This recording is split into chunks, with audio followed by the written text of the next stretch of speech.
5 ящиков с боеприпасами, в том числе 20 противотанковых управляемых ракет и мин. Столь серьезное вооружение грузинские полицейские обнаружили в автомобиле российских миротворцев.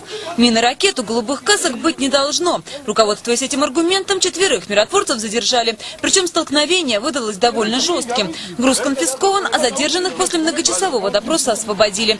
Реакция Москвы не заставила себя ждать. Грузию обвинили в противоправных действиях и потребовали вернуть оружие. ინციდენტი 301 საგუშაგოზე მოხდა სამშვიდობოებმა იარაღის გამოყენებაც სცადეს, თუმცა ყოველი მათგანი ადგილზე დააპატიმრეს. ამ დროისთვის ისინი სამხარეო პოლიციის შენობაში იმყოფებიან, სადაც დაკითხვა მიმდინარეობს. ადგილზე გაეროს წარმომადგენლებიც მივიდნენ. უკვე ცნობილია, რომ საბრძოლო მასალა, რომელიც ავტომანქანაში იყო გადამალული კონფლიქტის зонაში აკრძალული შეიარაღება.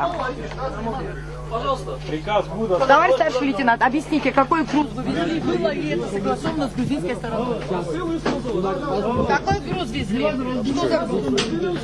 И было ли это согласовано с грузинской стороной? Что это за груз?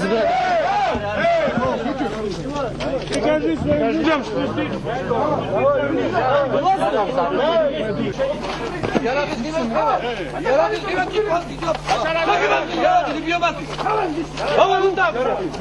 Кого требовали за дальше?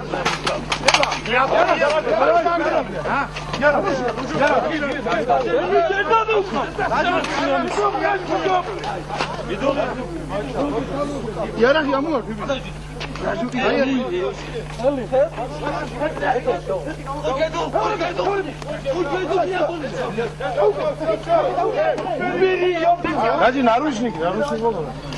Наручник.